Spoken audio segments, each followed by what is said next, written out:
Assalamualaikum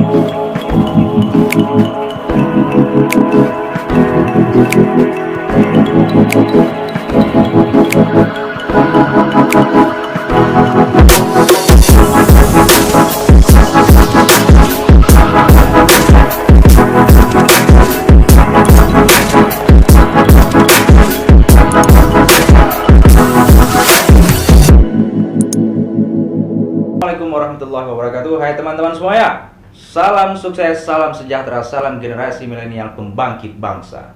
Kembali lagi bersama saya Rizky Adelia Hidayatullah, masih di channel Dunia Entrepreneur Milenial. Oke. Telah hadir bersama kita masih bintang tamu yang kemarin, yaitu Bro Sidik Idris. Apa kabar, Bro? Sehat bro, alhamdulillah. Oke. Konten kali ini konten apa sih? Kemarin kita session sebelumnya melanjutkan konten sebelumnya ya tentang jelas. Apa sih pentingnya proteksi dibandingkan dengan investasi. Ya? Oke teman-teman, inilah yang akan menjadi pembahasan kita pada malam yang berbahagia ini, yaitu mengapa proteksi lebih penting dibandingkan dengan investasi. Langsung saja, bagaimana bro pendapat Anda? Oke, mungkin saya akan melanjutkan tentang proteksi dan investasi yang sebelumnya kita bicarakan ya. Bicara tentang proteksi, itu adalah bisa dikatakan persamaannya dengan insurance. Dan insurance itu apa? Asuransi ya bro? Yes, insurance dari nama lain daripada kata asuransi itu insurance. Dan insurance ataupun asuransi itu adalah sebuah keamanan yang diartikan perlindungan ya bro ya? Oke, benar banget. Perlindungan, keamanan, dan sebagainya lah. Nah, bicara tentang investasi, investasi kan sebuah perolehan keuangan, perputaran keuangan yang sehingga menghasilkan. Nah, itu dikatakan memang investasi. Itu secara umum banget ya yang saya jelaskan. Kalau detailnya baik banget tuh, investasi dari deposito, saham, segala macem lah. Dan itu mungkin nggak cukup waktu kita untuk membicarakannya, itu berkisar 1 bahkan 1 jam atau 2 jam gitu. Oke, gimana? Langsung saja bro, bagaimana itu? Kenapa proteksi itu lebih penting dibandingkan dengan investasi? Oke, thank you. Untuk sebelumnya, thank you untuk Bro Rizky Adelia Hidayat ya. Yang telah mempersilahkan saya untuk melanjutkan session berikutnya untuk menjawab tentang proteksi lebih penting dengan investasi, dan proteksi lebih penting dibandingkan dengan investasi. Oke, saya akan menjelaskan. Insurance, asuransi, yaitu keamanan ataupun sebuah perlindungan, bro. Nah, perlindungan bisa dikatakan sebagai proteksi ya. Proteksi ini apa sih? Kok bisa dikatakan lebih penting daripada investasi? Saya tidak mengatakan tidak penting investasi. Akan tetapi saya mengatakan lebih penting proteksi. Setelah itu baru investasi. Kan seperti itu. Oke. Bicara tentang investasi, bicara tentang proteksi. Proteksi itu apa sih? Perlindungan. Dari kata pertama sudah perlindungan. Kenapa kita butuhkan proteksi daripada investasi? Itu dia kan. Banyak orang yang mengatakan, kagak penting banget tuh yang namanya proteksi, kagak penting banget yang namanya insurance tuh. Soalnya banyak yang di luar sana masih dalam keadaan sehat. Kapan mereka merasa penting? Ketika sehat itu pergi dan merasa sakit. Kapan juga mereka penting? Ketika waktu saat diri ataupun jasad seseorang itu telah tiada ataupun meninggal. Tidak berguna ya? Yes. Kapan juga mereka mengatakan penting? Ketika suatu hal terjadi pada kecelakaan pada diri mereka sendiri, bahkan di kalangan umum kita sekarang itu baru mengatakan mereka penting ya kan? Baru mengatakan, mana sih duit? Mana uang? Bagaimana caranya nih? So pasti bro. Oke, bicara tentang proteksi, saya harus mengulang lagi nih. Apa sih penting banget nih proteksi dibandingkan investasi? Sekarang saya tanya nih, banyak dari kalangan orang-orang berbisnis ataupun kalangan-kalangan generasi yang posisinya wirausahanya itu udah maju pesat banget gitu. Bisa dikatakan setiap pembisnis itu kan sudah mengalami hal-hal yang sangat sulit ya. Jatuh bangun, oke? Sudah pasti bro. Banting tulang dibanting-banting, bener banget ya. Itu kan sudah sering banget terjadi kan. Jadi banyak orang yang posisinya gali lubang tutup lubang ibaratnya. Gimana coba ceritanya nih? Ada seseorang ketika memang dia menjalani sebuah bisnis, wirausaha, dia sukses berapa tahun? Bisa kita katakan 5 tahun.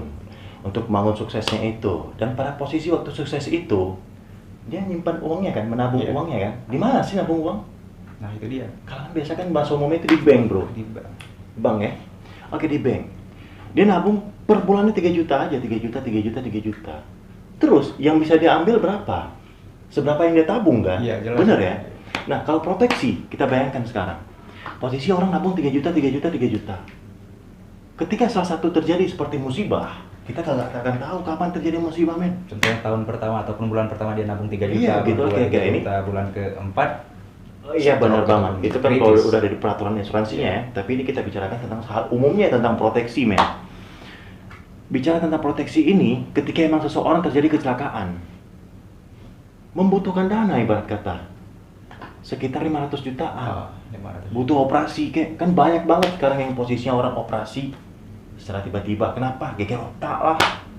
Operasi secara tiba-tiba santunan sakit kritis. Belum biaya Stroke lainnya lah. lagi, bro. Jantung lah. Bener ya? Baik banget ya? Jelas. Oke, banyak juga orang yang emang dari segi galangan, meninggal dunia. Meninggal dunia, gimana nih? Dari pertama kalau meninggal dunia, biaya pemakaman. Terus, kalau seandainya meninggal itu adalah ada kepala keluarganya. Dari mana hasil nafkah yang didapatkan? Misal kita katakan, tidak ada hal-hal yang memang yang ditinggalkan oleh ahli warisnya. Terus dari mana? Harta tidak dikumpulkan loh. Nah makanya oleh sebab itu, pentingnya proteksi lagi satu lagi. Saya sambungkan dengan tadi yang posisi saya bicarakan yang pertama, yaitu kenapa sih pembisnis yang posisi 5 tahun dia udah simpan uang udah banyak banget sampai bisa kita katakan 2 miliar dalam 5 tahun dia nyimpan uangnya gitu. Nah, dia menginvestasikan. Ya benar, investasi silakan. Menghasilkan uang nggak? Menghasilkan. Bagi hasil berapa? 6% kalau di syariah ya, bank syariah yang saya tahu gitu. 6%. Berapa sih? 1 miliar, 2 miliar dan 6%? Ya sekian lah, bro. Hitung sendiri. Mungkin Kira-kira ya, kalau menurut gua ya sih, kira-kira itu bisa dikatakan 20 jutaan ataupun 40 jutaan gitu loh.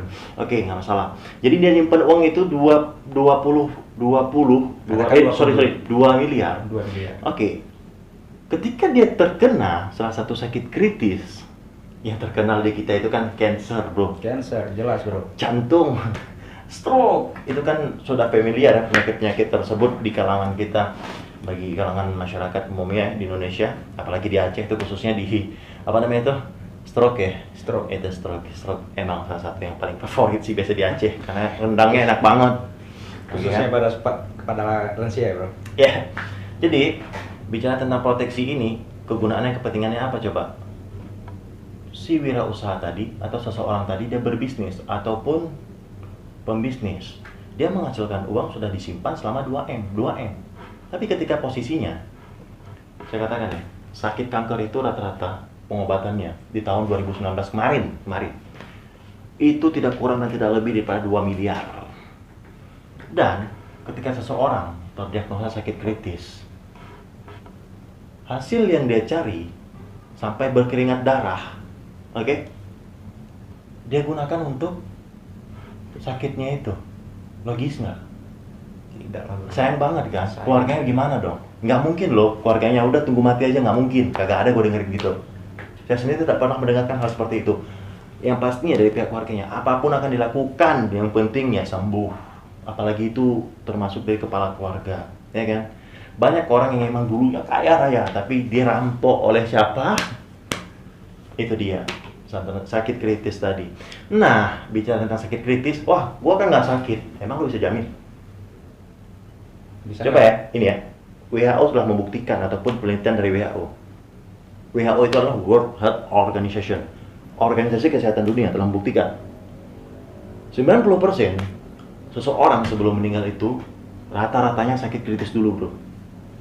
Sering kan dari kalangan kita itu posisinya ketika ada seseorang meninggal, inna lillahi wa inna ilaihi raji'un, itu yang pertama. Oke. Sakit apa? Bener nggak? Benar. Itu sudah umum banget kan? Nah, Nggak ada pertanyaan, bro. Ditabrak sama siapa? iya, nggak ada. Makanya sakit apa ya? Posisinya cuman gara-gara 3 juta untuk sisihkan ataupun 1 juta, ya berapa kemampuan lah. Ibaratnya kan untuk mengurangi ataupun untuk melindungi, selain melindungi diri, melindungi harta yang sudah dicari. Jadi ngapain coba cari duit untuk buang duit? Sorry, bukan buang duit sih bahasanya sebenarnya ya. Cari duit untuk dari lubang tutup lubang ibaratnya.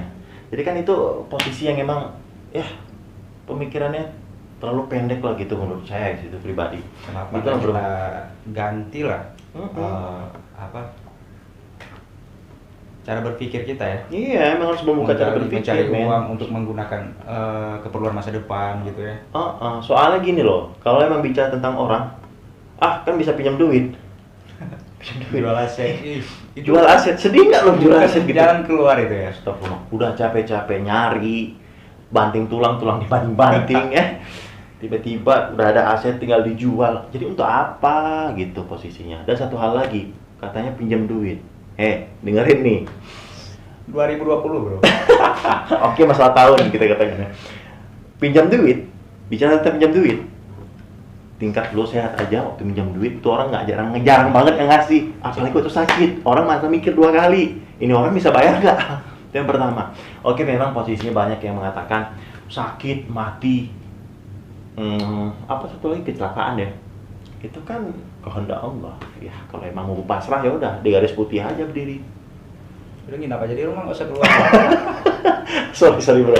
Jadi bicara tentang proteksi dan investasi, itulah hal yang paling terpenting yang kita harus mengenal secara umum. Proteksi itu apa, untuk apa yang dilindungi apa. Bahkan proteksi itu ataupun asuransi itu bukan hanya melindungi diri kita dari kesehatan, juga keluarga kita, bahkan harta kita ataupun aset-aset kita yang kita temui ataupun kita cari selama ini untuk melindungi itu, sehingga tidak sia-sia terjadinya. Seperti itu bro. Jelas. Berarti konklusinya bro, proteksi itu diibaratkan seperti pagar ya, investasi sebagai tumbuhan, bukan gitu? Ya itu hukumnya udah ketauhid ya kayaknya. Yes, Oke, tetap bersama kami ya di channel Dunia Entrepreneur Milenial. Sampai jumpa kembali.